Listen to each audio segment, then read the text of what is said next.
And CMG is broken up now. Blac Youngsta left. Yo Gotti dropped everybody. Moneybagg Yo is going his own path now. It's official.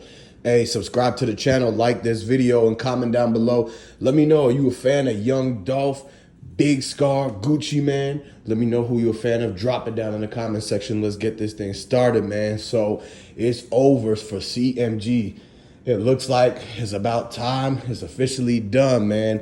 So this all basically started from the snowball effect of Blac Youngsta using Shondell. Remember, Shondell's the one suspect that is still missing that they got, and then he told on straight dropping them, and then they released him. But then they said they made a mistake and they shouldn't have never released him because he's actually the guy.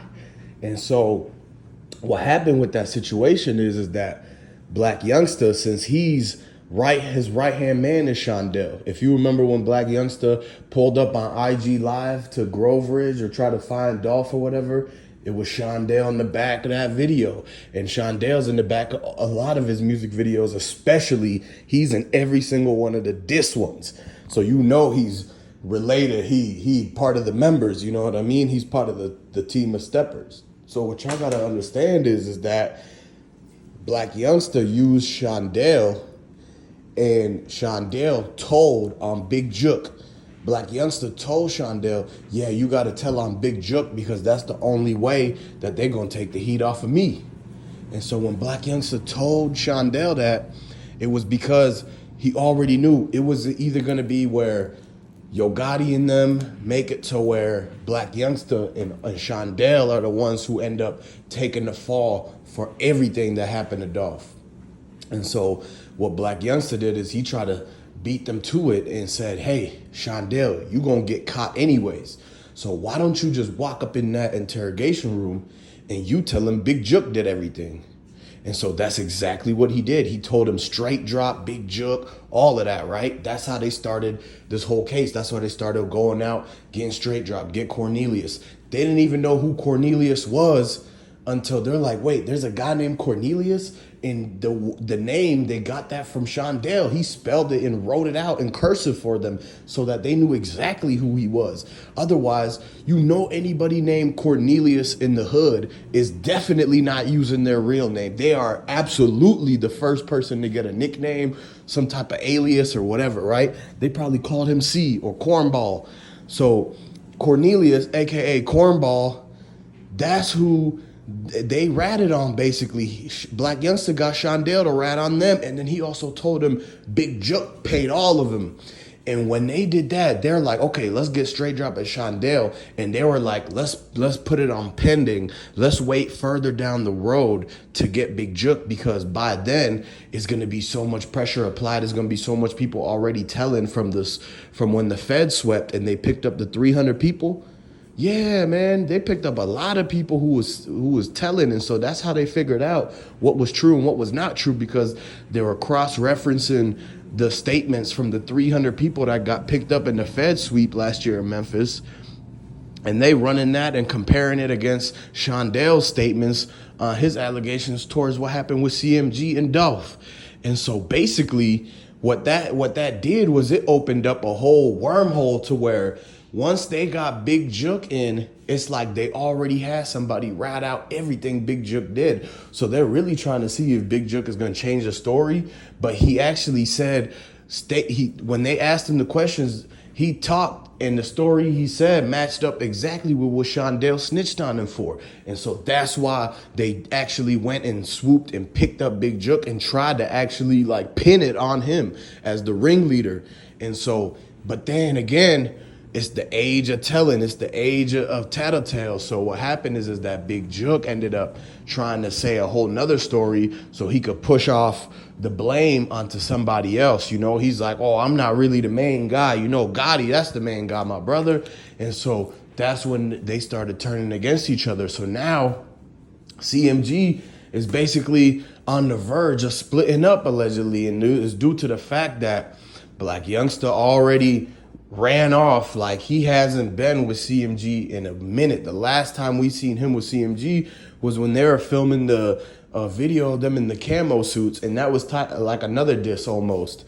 And so That's the last time we seen them all together, but they had to be super secretive because on the IG, you already seen how they were acting behind the scenes of that, like as if Blac Youngsta was gonna get caught or seen by some type of person, like as if the feds was looking for him or something.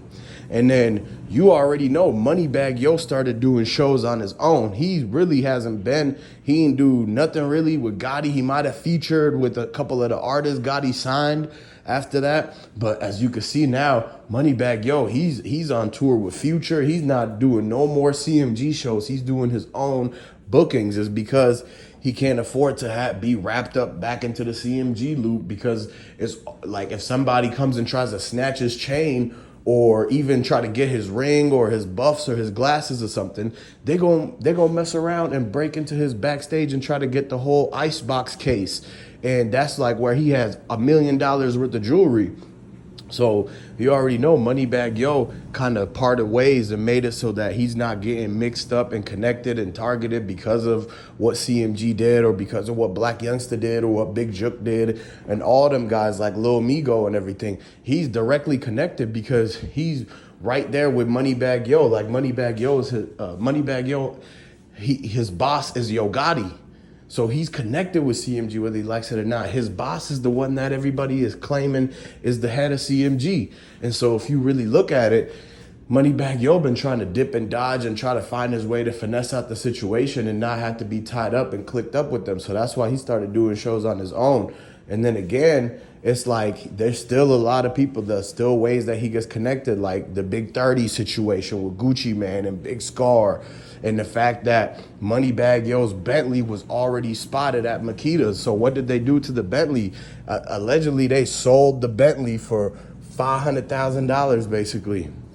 And that's what they try to get out of it, but the person lowballed them and offered them 180 and they took it. They fell for that. So that's how you know that it was some dirt done in that car. How is you gonna sell a $500,000 car for $180,000? It make no sense. They're taking over $300,000 in a loss. And so $380,000 loss, $320,000 loss. I mean, if you look at it, you'd be crazy to take that type of loss. So you got to know that it had to have been something wrong about the car. And so that's why they must have sold it for 180 instead of 500K. Is because it had the prints, it had everything, all the mass and extra stuff from what happened with the Dolph. Maybe, who knows, the back seats were down and they could have had like one of his items in there, who knows, right? And so the fact that that Bentley is on scene in the picture, that's already a red flag right there. That's a red flag. Boom. That moment right there is when you know this Bentley is connected. So you start digging deep, like who got that kind of Bentley? It all come back to Moneybagg Yo, because he got that same exact Bentley for his girl, and already was seeing somebody that live on the same street, seen that Bentley parked in the driveway. And then the day that it wasn't parked there, the day they used it, and it ended up being in the picture in front of Makita's. So they took that Bentley and sold it to the dude for it's worth 500K, sold it to the dude for 180. He took that to the chop shop. They chopped it up and made a Volkswagen out of it. Now it's like a whole off-road truck. It don't even look like a Bentley no more. They switched the frame and the whole everything to the outside, the doors. They made it look like one of them desert dune buggies.